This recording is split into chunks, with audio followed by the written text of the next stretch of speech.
serious violence and terrorism, including Islamist extremism, far-right extremism, mixed and confused ideology, and the obsession with violence and gore. There has been a threefold increase in under-18s investigated for involvement in terrorism in just 3 years. 162 people were referred to Prevent last year for concerns relating to school massacres. The Met Commissioner has warned about young men who are fixated on violence grazing across extremist and terrorist content online. And Five Eyes counter-terror partners have warned about growing radicalisation of minors, happening as so many of our children and teenagers are being exposed to ever more disturbing materials online, an online ecosystem that is radicalising our children while safety measures are whittled away. The Online Safety Act illegal content codes of practice come into force in March, and the child safety codes should be in place this summer. But companies should take responsibility before then. The prosecution will provide more detail on Thursday about material Rudakabana searched for online, but I can tell the House the government is this week contacting technology companies to ask them to remove dangerous material that he accessed. Companies should not be profiting from hosting content that puts children's lives at risk. And let me set out 4 other areas where we're taking action in advance of the inquiry. Firstly, on Prevent. The Government and Counter-Terrorism Policing jointly commissioned an immediate Prevent learning review during the summer, and I will publish detailed findings following the sentencing. The 3 referrals took place between 3 and 4 years before the Southport attack, including following evidence that he was expressing interest in school shootings, in the London Bridge attack, the IRA, MI5 and the Middle East. On each occasion, Rudakabana's case was assessed by Counter-Terrorism Policing, but in each case, there was no onward referral to specialist channel support. The learning review has concluded the referrals should not have been closed, and that cases such as these, given his age and complex needs, should be referred to channel. It concludes that too much weight was placed on the absence of ideology without considering the vulnerabilities to radicalisation or taking account of whether he was obsessed with massacre or extreme violence. And the cumulative significance of those 3 repeat referrals was not properly considered. Mr. Speaker, the Prevent programme is vital for our national security, and its officers work with huge dedication to keep us safe. But we need it to be effective. Some changes have already been made since 2021, including new Prevent duty guidance, new training for frontline workers on radicalisation, stronger policy on repeat referrals. And in September 2024, a new Prevent assessment framework was launched, supplemented by robust training for all Prevent police officers. But these changes do not go far enough. Given the importance of the programme, I cannot understand how it has been allowed to operate for so long without proper independent oversight. That is why I announced before Christmas the introduction of a new independent Prevent Commissioner with the power to review cases and to ensure that standards are being met. So I'm today appointing Lord David Anderson, KC, as an interim Prevent Commissioner to start work immediately, and his first task will be to conduct a thorough review of the Prevent history in this case to identify what changes are needed to make sure serious cases are not missed, particularly where there is mixed and unclear ideology. I've also tasked my department to conduct an end-to-end review of Prevent thresholds, including on Islamist extremism, where referrals have previously been too low. And we're looking at cases where mental ill health or neurodivergence is a factor and developing new arrangements with other agencies which may not meet the threshold for channel counter-extremism support, but where violent behaviour urgently must be addressed. Second, 2 shocking facts around knife crime emerged from this case. The Prevent Learning Review found that Rudakabana admitted to having carried a knife more than 10 times, yet the action against him was far too weak. And despite the fact that he'd been convicted for violence and was just 17, he was easily able to order a knife on Amazon. That's a total disgrace, and it must change. So we will bring in stronger measures to tackle knife sales online in the Crime and Policing Bill this spring. Mr. Speaker, thirdly, as the Prime Minister has set out this morning, we need to ensure our laws keep up with the changing violent and extremist threats we face. It is for the police and CPS to decide whether individual cases meet the definitions set out in the Terrorism Act 2000 when making charges. But given the growing number of cases where perpetrators are seeking to terrorise, even without a clear ideology, we need to ensure the law, powers and sentencing are strong enough to cope. I have therefore asked the Independent Reviewer on Terrorism Powers to examine the legislation in this area in the light of the modern threats we face. Finally, Mr. Speaker, let me address the issues of contempt of court. Because the British way of justice means information is presented to the court by the police and CPS with restrictions on what can be said beforehand, so the jury does not get partial or prejudicial information in advance to make sure that the trial is fair and justice is done. Social media puts those long-established rules under strain, especially where partial and inaccurate information appears online, and the Law Commission is reviewing the contempt of court rules in that light. But let me be clear, where the police, government and journalists are given clear advice from the CPS about contempt of court and about not publishing information in advance of a trial, if we did not respect that, and a killer walked free, we would never be forgiven. Mr. Speaker, there are times when something so unfathomably terrible happens that whatever words we find feel grossly insufficient. And that is how it feels over the Southport attack. So let there be no doubt. Responsibility for this outrage lies squarely with the perpetrator, but equally, in the wake of such a monstrous atrocity, we have to ask every question, no matter how difficult, and where change is needed, we must act. That is now our task. We owe that to the victims, to their loved ones, and we owe it to the country, because protecting the public is the first duty of the government and the shared purpose of this House. I commend this statement to the House. Right, let us start and we'll get everybody in who was there on time. Can I come now to the Shadow Home Secretary, Chris Hill? Thank you, Mr. Speaker, and I thank the Home Secretary for advance sight of her statement and for the briefing which she very kindly arranged. Firstly, let us remember the 3 young, innocent victims of this savage and senseless attack. BB King was just 6 years old, Elsie Dot Stankham was 7, and Alice Da Silva Aguiar 9 years old. Their lives were cruelly cut short as they attended a Taylor Swift dance class. It should have been a time of joy, part of a precious and innocent childhood, to be cherished and remembered. And yet, the darkest of shadows fell over Southport that day as these girls were robbed of their young lives. Let us not forget that 8 more children and 2 adults were seriously injured on that day as well. Many of us in this House are parents or grandparents, and many people listening will be as well. We can only begin to imagine the pain and grief the parents and family of baby Elsie and Alice must now be feeling. And of course, we should recognise and thank the first responders who arrived on the scene. So, Mr. Speaker, we owe it to the memory of those children and to their bereaved parents to learn the lessons from this terrible incident and to take steps to make sure it doesn't happen again. And so, in that spirit, I welcome and support the inquiry announced yesterday. I asked the Home Secretary to confirm that it will be placed on a statutory footing as soon as possible to ensure its independence and also to enable it to compel disclosure of the evidence which it may need.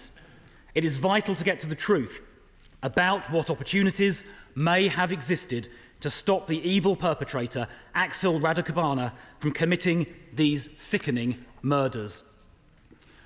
Radicabana was encountered multiple times, as the Home Secretary said, by the police, social services, the school system and the Prevent programme over a period of several years. The inquiry will find out, I hope, whether mistakes were made or whether the law needs to change. And the Home Secretary mentioned some areas that will rightly be looked at, and I support that. I hope the Home Secretary can also confirm this will include consideration of whether the Mental Health Act was adequate for this case. The Home Secretary has also rightly referred to Prevent. A review of Prevent was conducted by William Shawcross, and the last government responded in February 2024. Will the Home Secretary now commit to implementing all of the recommendations of the Shawcross review? Let me now turn to what happened after the murders and to the importance of openness and transparency. Firstly, and this is a very serious and important question, will the Home Secretary confirm that the inquiry will also cover the government, police and CPS response to the murders, and especially the handling of public communications and the appalling riots that followed? It's a very important question. I would be grateful if the Home Secretary would directly answer that in her response. Now, the Prime Minister this morning acknowledged that he knew about the background to the case and to Radu Bakana himself, including the fact that he had been referred to Prevent on 3 separate occasions, and that Radu Bakana had been found to be in possession of ricin, a highly toxic chemical, and a manual detailing al-Qaeda terrorist methods, itself an offence under the Terrorism Act. The Prime Minister also said this morning that he did not disclose any of this to the public in the days and weeks after the murders for fear of prejudicing the subsequent murder trial. And it is, of course, important for journalists and for politicians, and indeed this House, to do nothing that might prejudice a trial. But David Hall, KC, the independent reviewer of terrorism legislation, said this on the Today programme in the context of this case in October, and it bears quoting in full. Jonathan Hall said this: "The government has to be aware that if there is an information gap, then other voices, particularly on social media, will fill that gap." He went on, "If there is any information you can give, put it in the public domain, and be really careful you don't fall into the trap of saying, we can say zilch because there are criminal proceedings. Quite often," he said, "there is a fair amount that can be put into the public domain." Jonathan Hall concluded by saying, "The police now realise that just saying there is a charge, we can't say any more, is not going to cut it these days." So the independent reviewer is saying that the government and police can put some material into the public domain without prejudicing subsequent trials. And in fact, on October the 29th, Radu Bakana was charged with possessing the ricin and the terror manual. That was then made public. So if it can be made public in October without risking prejudice of the murder trial, it follows that it could have been made public in August without prejudicing that same trial. Background facts on other cases over the years have been made public after arrest and before trial without prejudice, and the shields relating to 2 of those cases are in this chamber. So why did the Prime Minister not make public some of this background information in August when he knew it, when later disclosure of that information in October demonstrated such disclosure could be made without prejudice? And why did the Deputy Prime Minister on July the 31st dismiss as, and I quote, "fake news" those saying there may be further facts to come out? Let me just briefly, Mr. Speaker, before concluding, explain why this is important. As Jonathan Hall said, if there is a void, then misinformation, especially online, can fill that void. And this appears to be what happened here. And some of that information, it is said, originated overseas from hostile states. It is possible, indeed it is even likely, that this misinformation that was put into the void fueled the totally unacceptable riots we then subsequently saw. So, will the Home Secretary accept, given what I've just said and what Jonathan Hall said, does she accept there should and could have been more openness and transparency, as I just set out, without prejudicing the trial, and that disclosing more of that truth openly and transparently would have helped combat the damaging misinformation that circulated and which arguably fueled the riots? Will she confirm the inquiry will look at that aspect of events? Mr. Speaker, this was an appalling tragedy. Young girls murdered with their whole lives ahead of them. Let us all learn the lessons from this tragedy in honour of their memory. Home Secretary.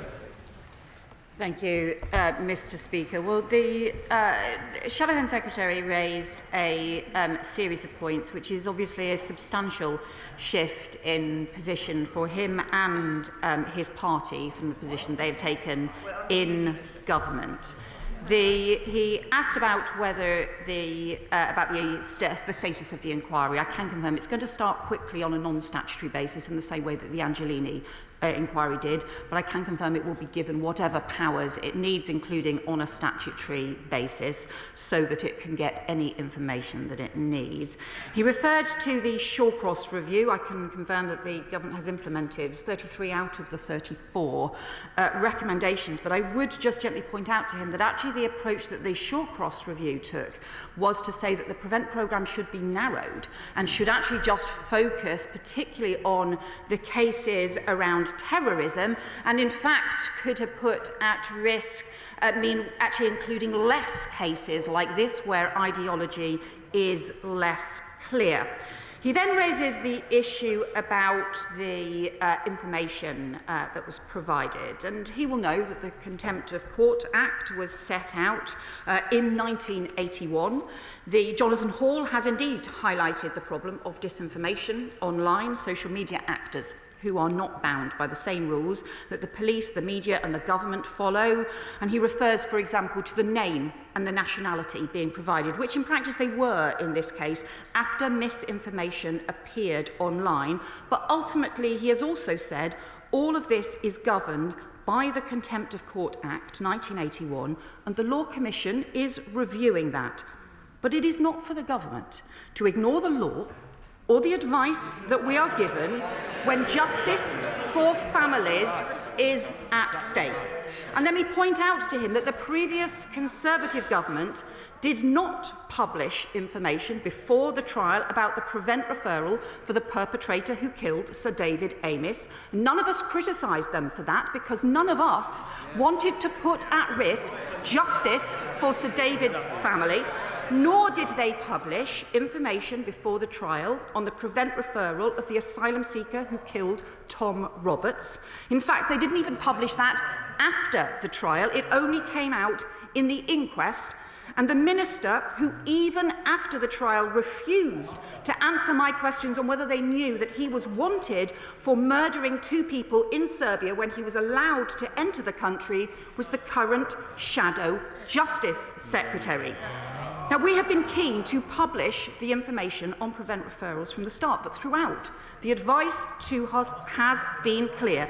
And if we had ignored the advice that we were given from about the case that put towards us and about the information that the police and the CPS were working through in order to get justice, and if as a result a killer had walked free, no one would ever have forgiven the government or anyone else. The most important thing is to get justice, and then once justice is secured, to make sure at this point the questions are answered about what went wrong and why 3 young girls' lives were lost. That is the question he should be focusing on right now. Patrick Hurley. Thank you, Mr. Speaker. It's been another tough week for my Southport constituency. I'm sure members across the House will appreciate. I'd like to start by thanking the Home Secretary and also the Prime Minister for the calm, diligent way in which they've undertook their work over the last 6 months, and for the way in which they've been good friends to Southport. I was clear back in the summer that I did not want people speculating online as to the motives or the background of the person that we can now say was the murderer of those 3 girls. We were risking the trial would be prejudiced. The trial could have collapsed because of that speculation, because of what wasn't just speculation, but also in some respects downright lies. And downright lies that were being circulated in the interests of gaining political gain for themselves, with the interests of justice a distant second. So in the same vein, will the Home Secretary agree with me that the next stage of achieving justice for my community and the families impacted so desperately by the crime back in July, the public inquiry should also be allowed to undertake its work and make its recommendations free of the ridiculous nonsense and lies that we've seen from public figures who should know better, circulating purely for their own interests. Secretary. My honourable friend has been a really important voice for his community throughout this unimaginably difficult time and has spoken for them with great dignity and passion, including in this House. He is right that nothing should be done. It is part of our British justice traditions that information is produced at the trial, but not in advance for fear of prejudicing a jury and then for undermining justice and potentially letting criminals walk free. And he is right that we should never do that, but he is also right that his community, the people across Southport, particularly the families involved, need now to get answers. And the answers that they need about how on earth this shocking and disturbing barbaric attack could have been able to happen. What went wrong? What could have been done to prevent it? But also how we as a society face up to the rising youth violence and extremism that we have seen, this being just one example of some very disturbing cases. That is the justice and the answers those families need. Come to Liberal Democrat spokesperson Lisa Small. Very much, Mr. Speaker, and I'm very grateful to the Home Secretary for advance sight of her statement. What happened in Southport last year was a horrific tragedy. 3 innocent young girls, Alice, Bibi and Elsie, lost their lives to an act of senseless, brutal violence, and our thoughts go out to the bereaved families and their friends for whom this week will be incredibly difficult. We all owe it to these girls to ensure that a senseless tragedy like this can never happen again. It has been deeply concerning to hear reports about how, in the lead-up to the attack, warning signs were missed as the attacker fell through the cracks of the system. So the Liberal Democrats welcome the government's commitment to an inquiry, and there are clearly tough questions that need to be asked. The inquiry must not shy away from getting those answers. Of course, this inquiry, like others, will only reach its full potential when there is a duty of candour that requires public officials and authorities to cooperate fully.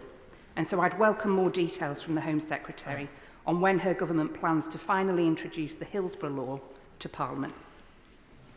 Our country also deserves a counter-terrorism strategy that keeps our communities safe and is fit to tackle the modern challenges we face in an increasingly complex online world crossing international boundaries. So will the Home Secretary confirm that these concerns will be addressed in the upcoming counter-terrorism strategy? This must be a watershed moment where we move forwards by building a system that avoids future failures like we've seen in this case. And it is my sincere hope that we can work together across this House to make this a reality. Home Secretary. Well, the honourable member makes an important point. The duty of candour is something that we want to introduce as part of the Hillsborough Law. She's also right to talk about the challenges in terms of countering terrorism, countering extremism, and also these changing patterns we've seen of extreme violence, the kind of thing that the Met Commissioner has described, where those with a fixation on violence and gore are also consuming different bits of terrorist material and extremist material as well. The ideology may be unclear, but they pose a danger to the public.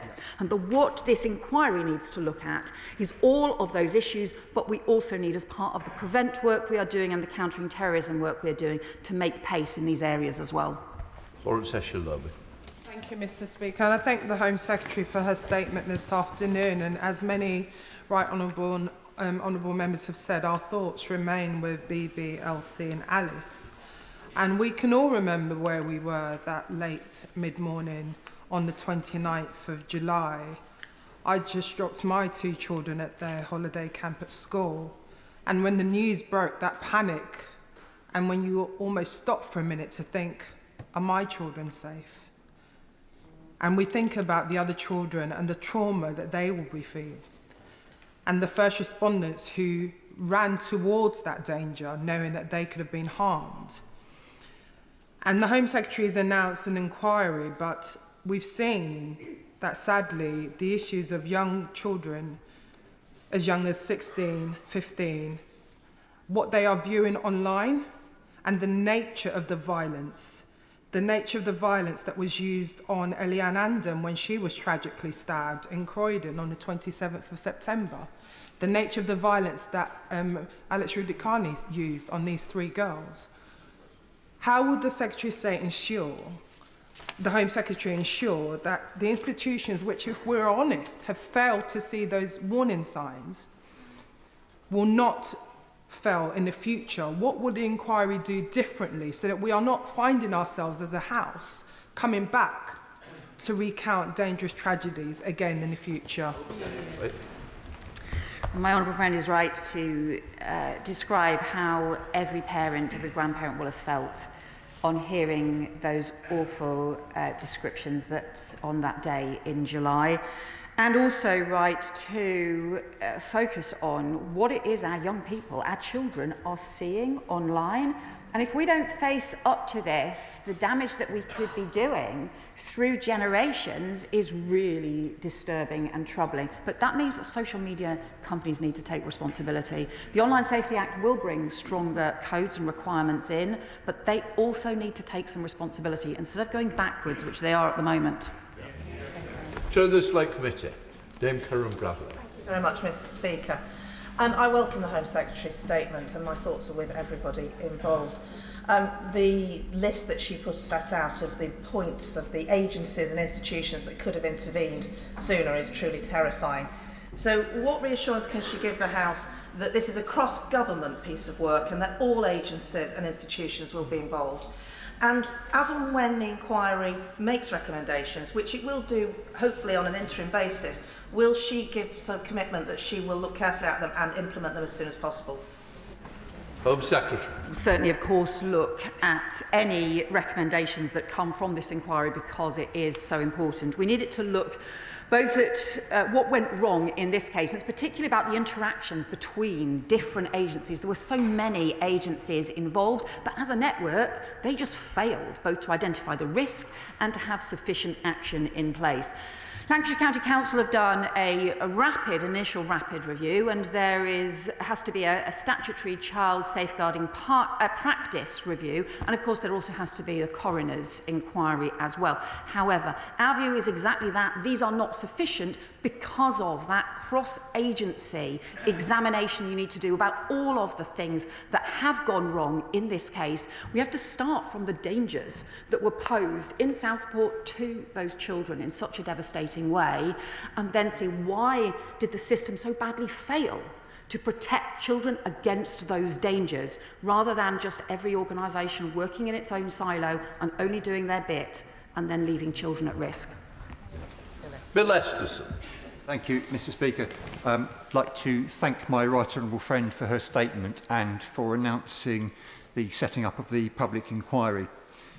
I want to remember Alice, BB and Elsie, their families and friends. I also want to remember the other victims of the attack and the first responders, some of whom have told me over the last 6 months their harrowing accounts of what they found at the Hearts base in Southport. Does my right honourable friend agree with me that we in this House should recommit to the principle nothing we say or do in this place or elsewhere could prejudice criminal proceedings or prevent justice being secured? And does she agree that to have done so in this case would have been an insult to the memories of Alice, BB and Elsie, an insult to their families and friends, and an insult to everyone in the community in Southport who were and remain so badly affected by what happened on the 29th of July last year? Home Secretary. Well, my honourable friend makes a really important point, because the families and all the people of Southport, the people across the country, need truth, need answers about what happened and about what went so badly wrong in this case.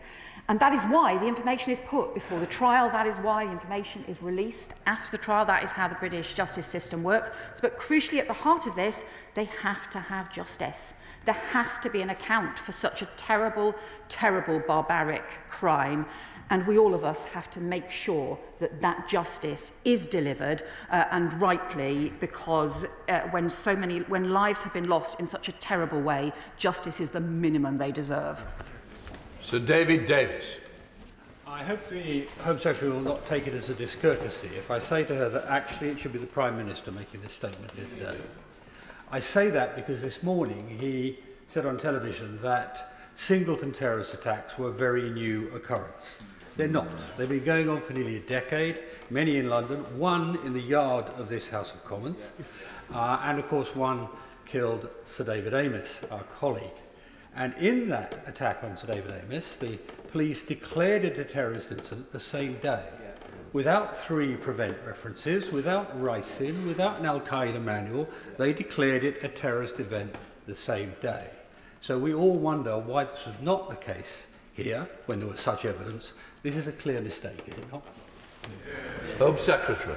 So the decision about the application of the Terrorism Act 2000 is one for the police and ultimately the CPS when they lay charges based on the operational information that they have.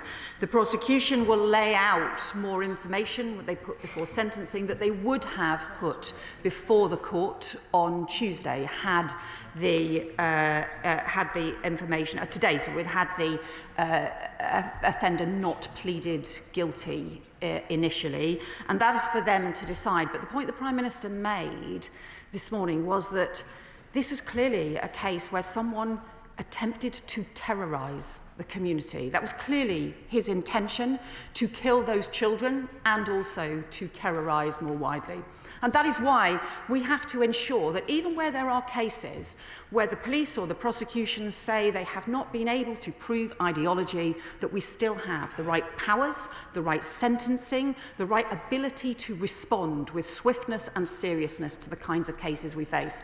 And that is why he has said that this needs to be reviewed. I referred to the independent reviewer of terrorism, powers looking at these issues. And it's also why we have this statement to the House and are making this inquiry, because where I would disagree with him when he said, well, we've had these cases for a long time, the thing we've seen in very recent years is this really big increase in youth violence and extremism on a really disturbing scale. And I do think that needs to be part of the inquiry as well. Sean Davis. Can I associate myself and my community with a statement from the Home Secretary on this tragic incident? Whether it be purchasing knives online or whether it be the sharing of these horrible videos celebrating violence and death, there's clearly a gap between the ability of the state to hold social media companies to account and also online retailers. What more can the government do, together with the intelligence services, to take robust action and hold to account these companies that are allowing this extremism, this violence, this horror to be present on their social media companies? Secretary. Well, my honourable friend raises a really important point. We are raising with the companies some of the particular dangerous material that this terrible offender accessed online, and the police and prosecution will say more about some of that material later this week.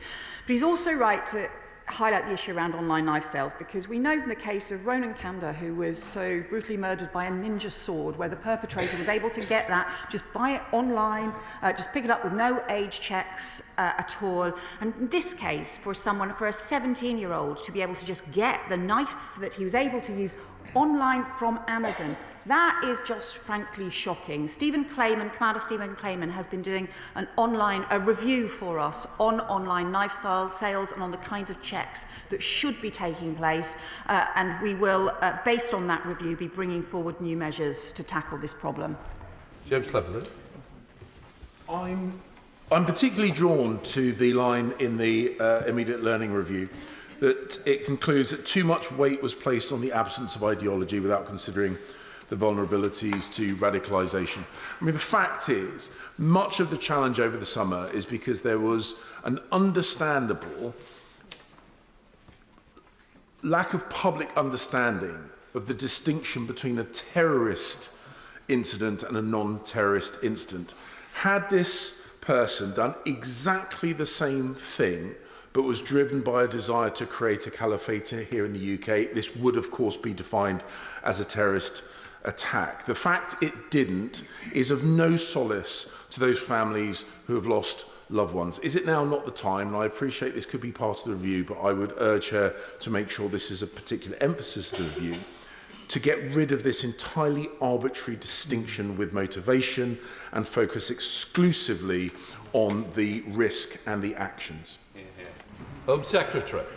Well, I think the right honourable member, the former Home Secretary, makes an extremely important point here, because from the point of view of families, from the point of view of the community, this was an attack that was intended to terrorise the community, and also from the point of view of families, the real concern is about the scale of harm that they've seen, the loss of children's lives and the impact on that community as well. The law is set out in the Terrorism Act 2000, and there is also a serious consideration for different agencies about the nature of the response. So if you have an ideological attack or a motivation, then it may be that the kind of countering extremism response, the kind of support that the Channel programme provides, might be targeted in one particular way if it is around an extremist ideology that needs to be challenged and tackled and taken down, or alternatively, if the issue is around mental health or the issue is around obsession with violence and gore, those may need different kinds of response. But he is right that the threats, from the point of view of the community, will feel the same. That's why the law needs to be looked at again, but it's also why we need to have this inquiry that can look at where the gaps are in the way in which different state agencies respond, because we've seen those growing gaps, and we've seen, obviously, those gaps in the most traumatic of ways in this case. Thank you, Mr. Speaker. Can I welcome the statement the Home Secretary has made today? And in her statement and in the Prime Minister's speech this morning, they have painted a terrifying picture of how terrorism is changing in this country and the threat that we face is evolving, especially with the proliferation of extremely violent online content, and which is having an effect on mixed ideologies and from ideologies across the spectrum. Clearly, part of the response to this is going to be the response of the intelligence services. So can the Home Secretary tell us about how the intelligence services will be responding to this evolving threat and what the government is doing to prevent this growth of extremism through extreme online content?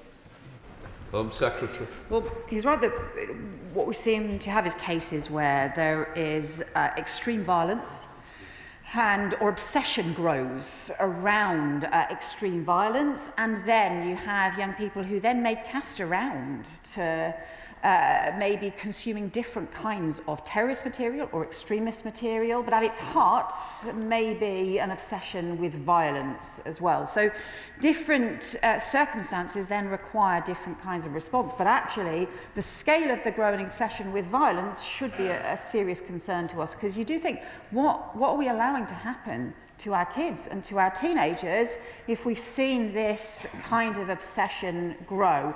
And that's why we need action. Clearly, the focus of the intelligence and security agencies is around those cases where particularly there is organised ideology and radicalisation, as well as state threats. But we have to deal with the kinds of threats that our society faces much more widely, and that means everyone needs to be part of it.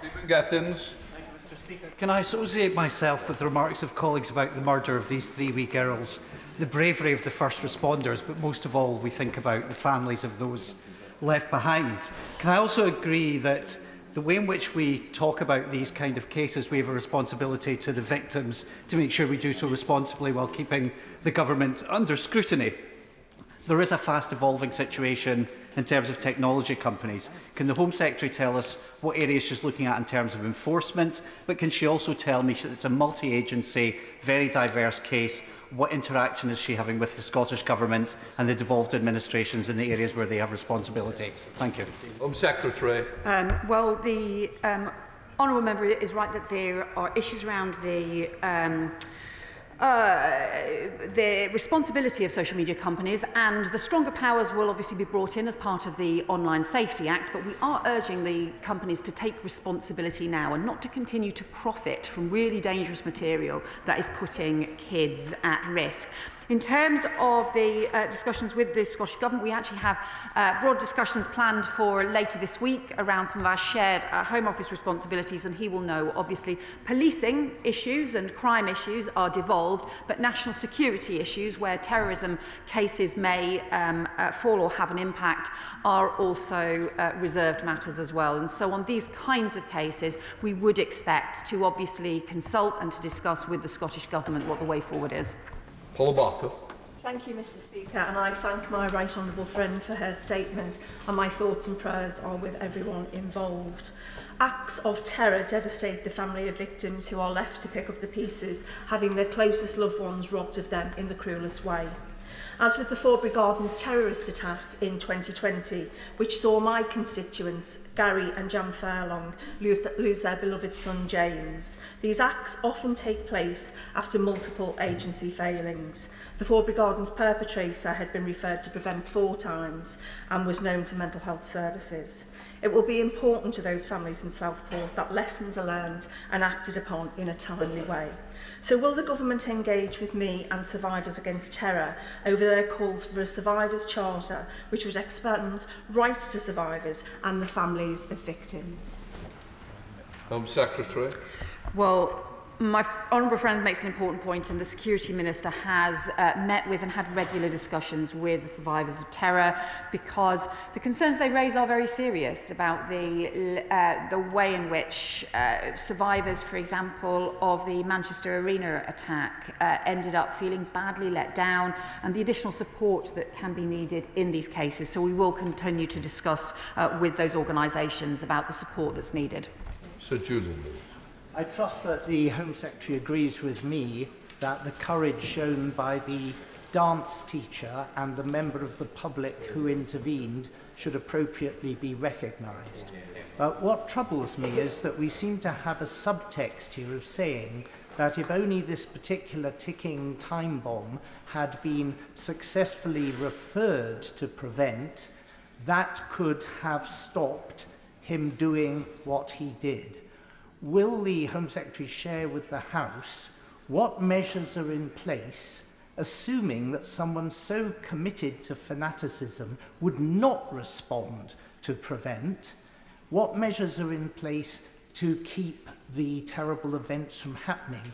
Do TPIMs, for example, apply in a case like that? Home Secretary. I think the honourable member makes a really important point here, because those referrals as well were 3 to 4 years before the attack, and multiple different agencies had contact with him. But there is a huge question about what powers, what interventions are available in a case where, even had they sufficiently identified the scale of risk and dangers he poses, what could be done. That is one of the reasons why the government is determined to bring in a new power, a youth diversion order, to be able to address some of the really difficult cases, particularly around teenagers, to look at what requirements might be put on young people in these cases, and we will bring forward legislation as part of the Crime and Policing Bill. Thank you, Mr. Speaker. The barbaric murder of those 3 little girls in Southport is part of a growing problem of youngsters fixated on violence and gore, as the Home Secretary has said. Though this worrying phenomenon has been fuelled by the rapid growth of websites and social media forums which promote and revel in that violence, so can the Home Secretary confirm that the inquiry into Southport will look into exactly this danger promoted by those websites? Home Secretary. We will certainly make sure that this issue is clearly in the scope of the inquiry. We need the inquiry to look at why we have so many more young people getting drawn into obsession with violence, extremist activity, and what exactly is going wrong and why, so that we can make sure that across society we take the action that is needed to keep our children safe. Lee Anderson. Thank you, Mr. Speaker. The Home Secretary has told us that last year alone 162 people have been referred to Prevent over concerns relating to school massacres.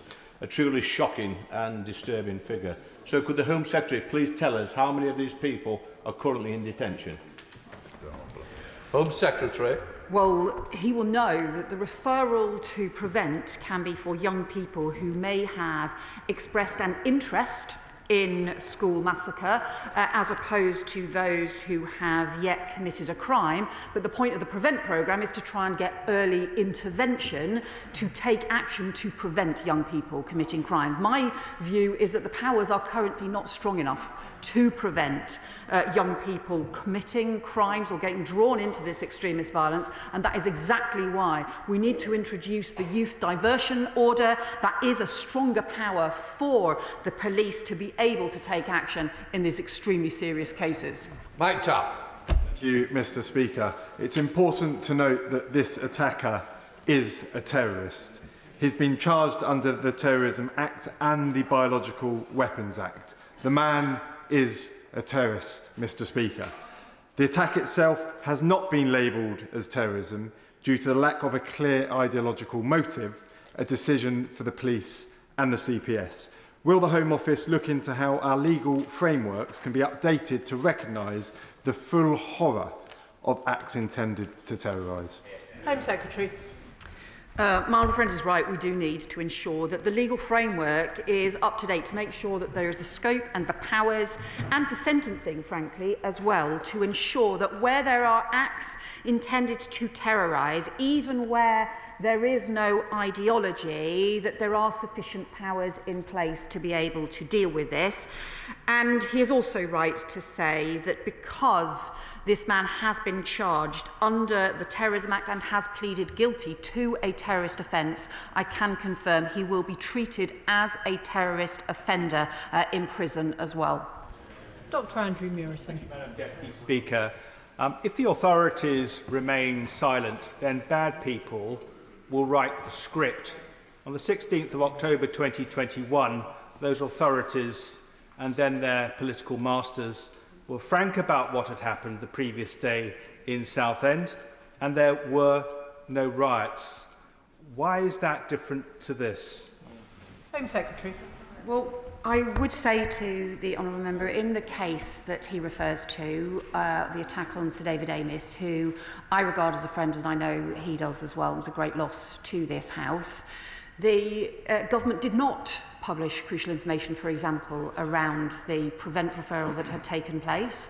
There was a lot of information that was not provided until the trial, and in fact this government is going further in providing information after the trial than was provided in that case as well. And I also don't think that anyone should attempt to excuse people who threw bricks and rocks at police officers as being somehow something to do with what information that they were provided and when. They committed crimes, they need to take responsibility for those crimes as well.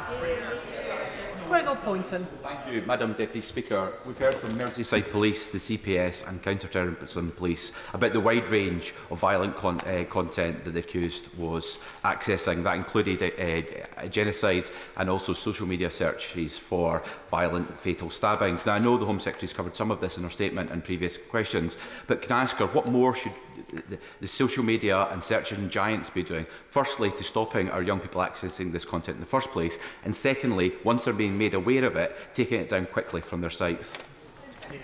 So I think that my friend makes a really important point, because the thing about the social media companies is they have incredibly sophisticated technology and resources. These are the social media companies that know exactly how to target every single one of us on things that we might be interested online, and to use their algorithms in all kinds of sophisticated ways. They have the capability to do far more to identify this dangerous content and to take action on it. And I do believe that they should use those responsibilities rather than rowing back from content moderation, rather than reducing the responsible action that they need to take.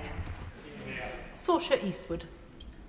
Thank you, Madam Deputy Speaker. I thank the Home Secretary for your statement today, and indeed constituents across Lagan Valley are sending their thoughts and prayers to not just the families of Elsie, Alice and Baby, but indeed the community of Southport. Something that has deeply concerned me for a long time is indeed this radicalisation, particularly of young people, and you have explicitly stated that in your statement today, that it is an online surge of young people becoming radicalised, also including young people that are interested and looking at particular violent content against women and other sorts of terror linked.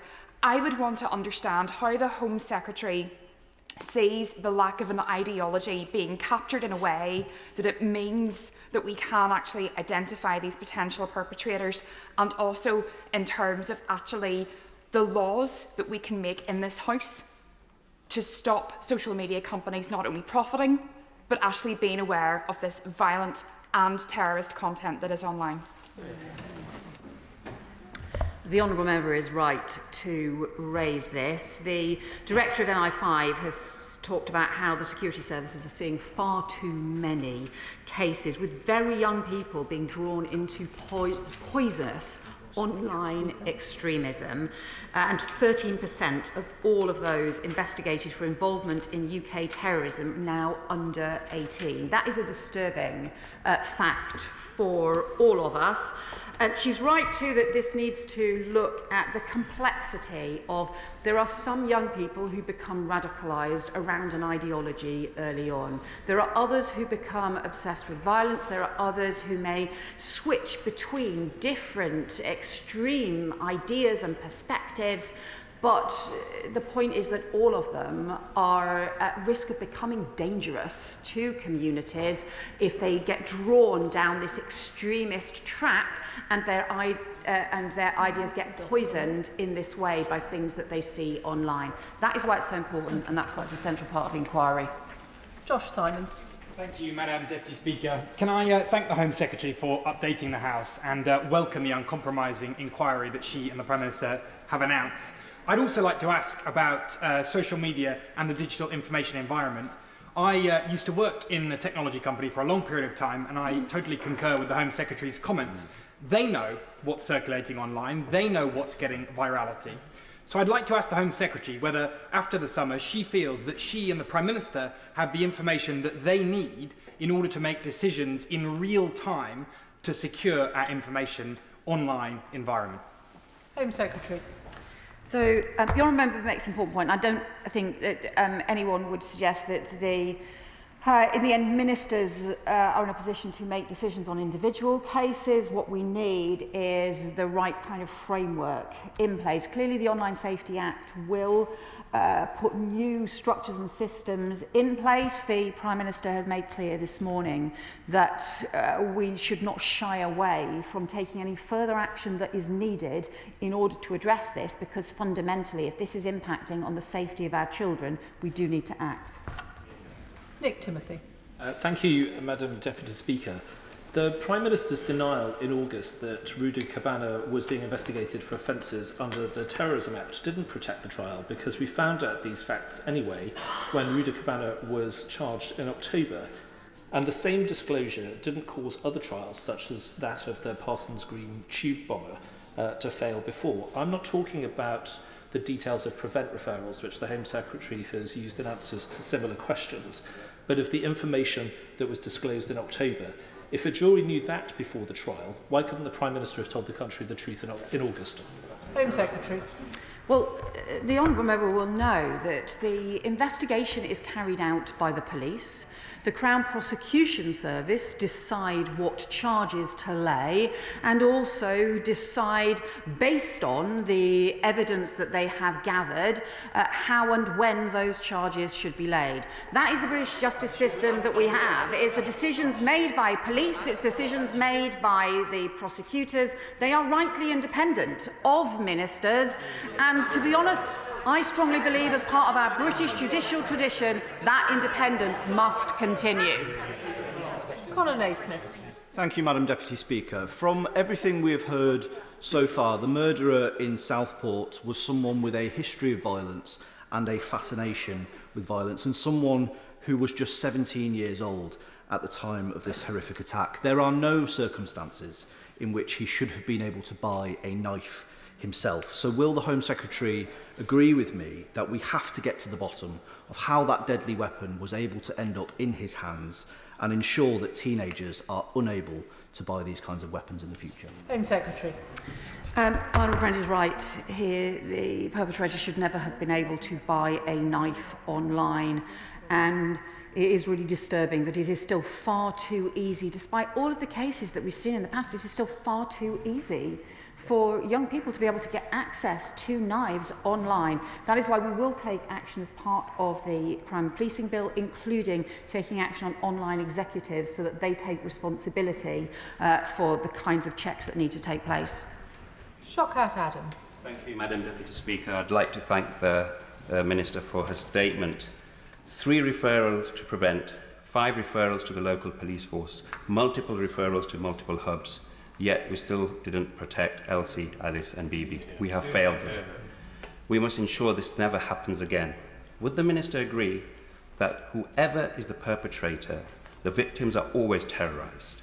And does she agree that obsession with ideology may have been an underlying factor why we miss this perpetrator, and we need to relook at the Shawcross recommendations of ideology obsession? Secretary.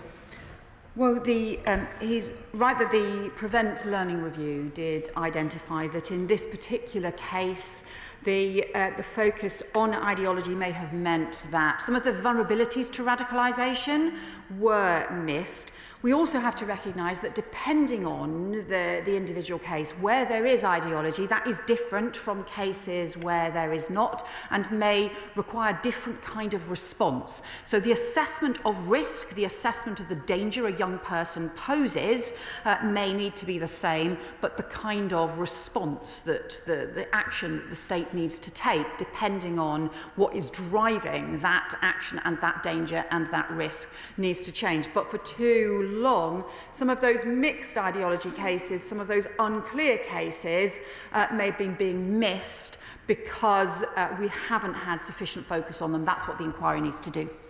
Dr. Ben Spencer. Thank you, Madam Deputy Speaker, and I thank the Home Secretary for her statement today. And of course the victims and all those affected are very much in our thoughts and prayers. And I think it's important that nothing that we say detracts from the sole responsibility of the perpetrator for these awful crimes. But it's right that we look into the situations beforehand.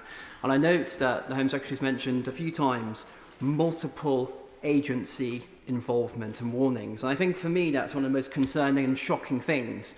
How come so many agencies were aware and raised concerns? This wasn't a lone wolf that popped out of nowhere.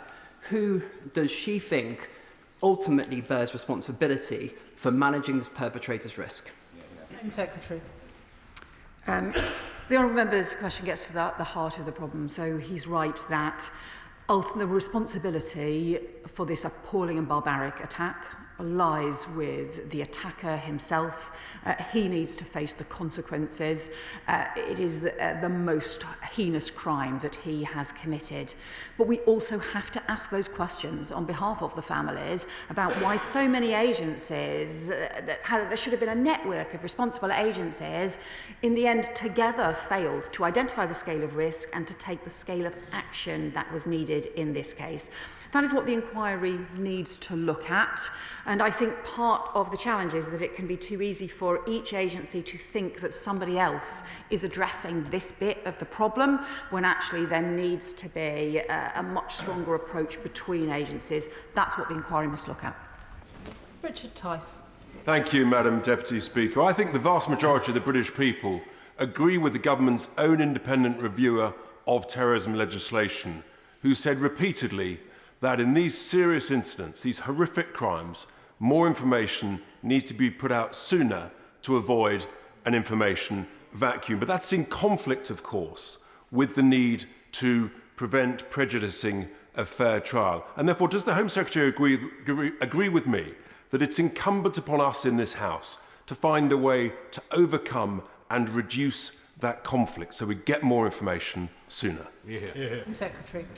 Well, the honourable member raises the issue about, particularly in a world of social media where there can be all sorts of information online and therefore there can be different kinds of information available, and yet, as he rightly says, we have to make sure that justice is done. We have to make sure that a jury is not prejudiced by information so that a killer can walk free, but we also have to make sure that people can get answers, people can get the crucial information that they need.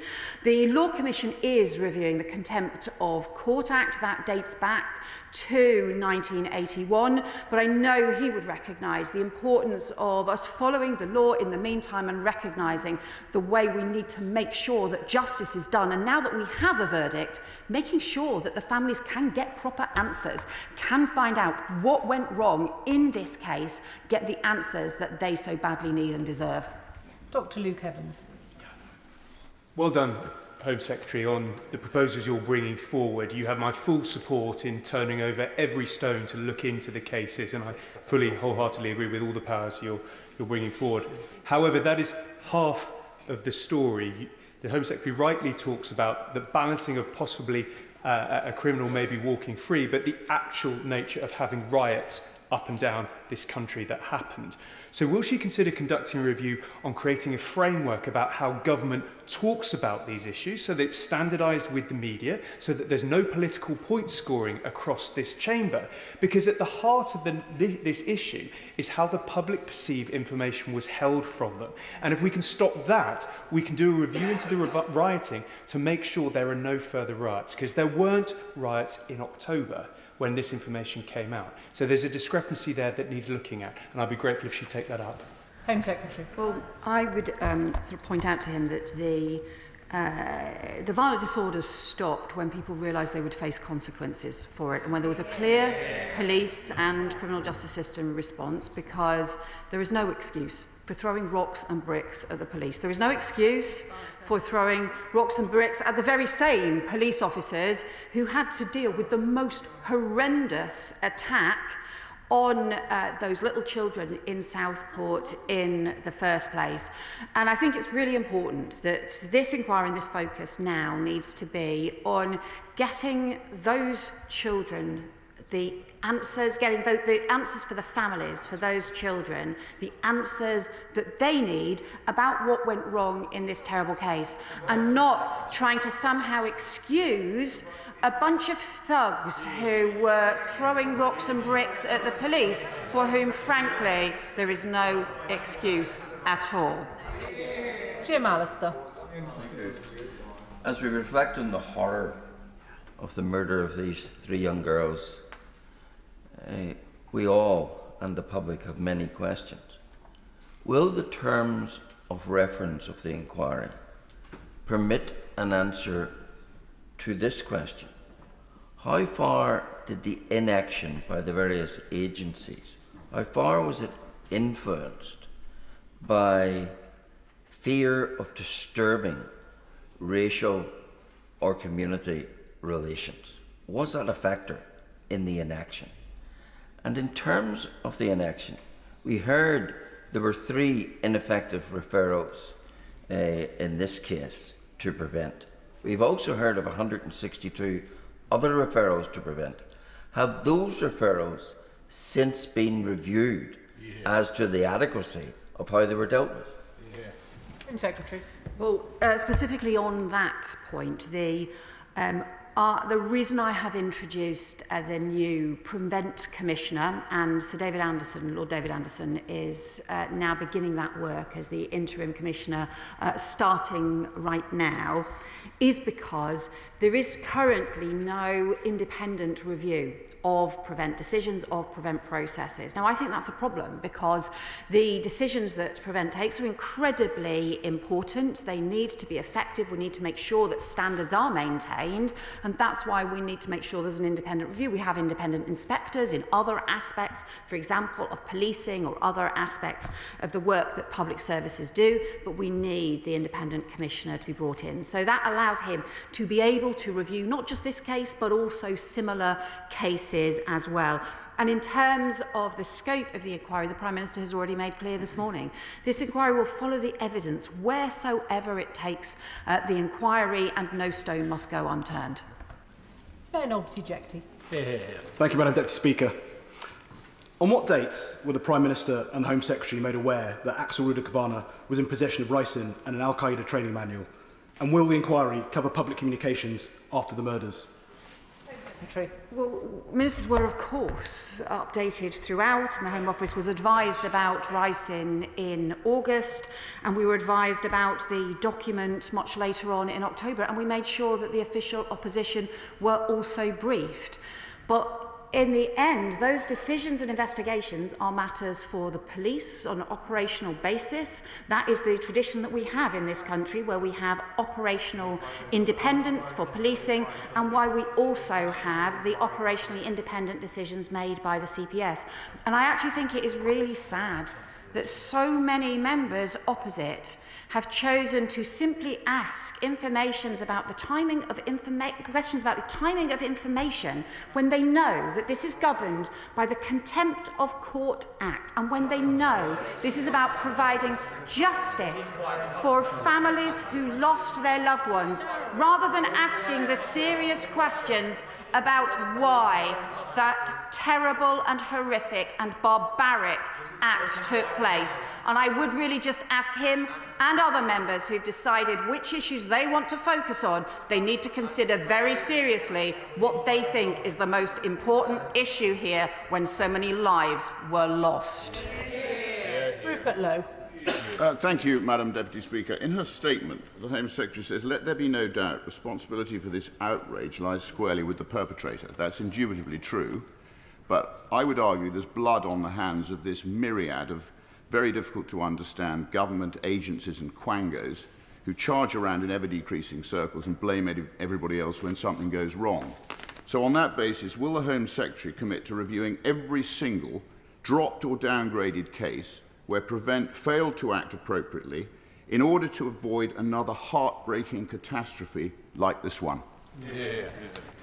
Well, there are two things that are important that we have announced today. The first is the inquiry itself, which needs to go to the heart of what went wrong in this case, why so many agencies knew about this incredibly dangerous perpetrator who committed this barbaric act, but also to establish the new Prevent Independent Commissioner who can review cases, who can look at the different cases and the approach that's being taken to make sure that the right approach is being taken, to make sure that risks are being taken, risks are being identified, and frankly make sure action is being taken, because some of the information that I see that disturbs me, particularly some of the issues around the knife crime identified in this case, is strong enough action was not taken, and we need to make sure that it is, to keep people safe.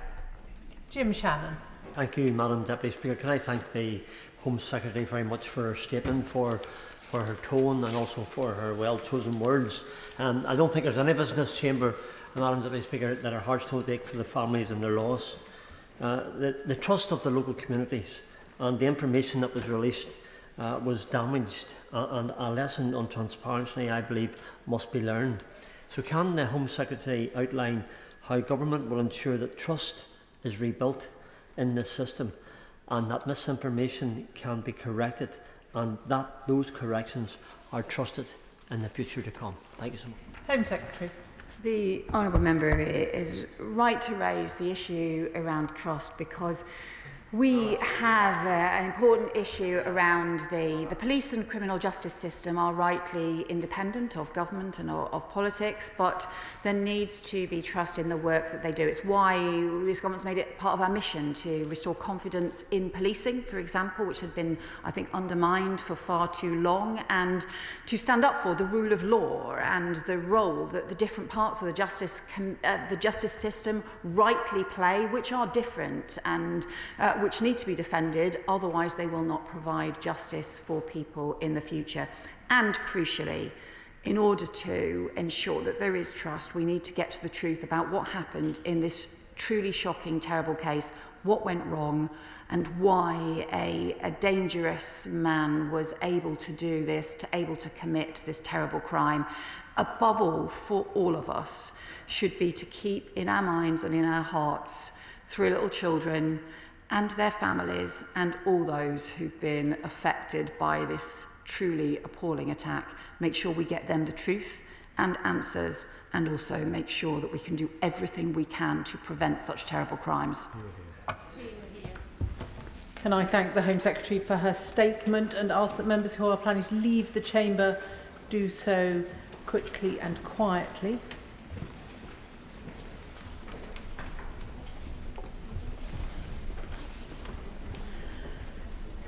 Presentation of Bill.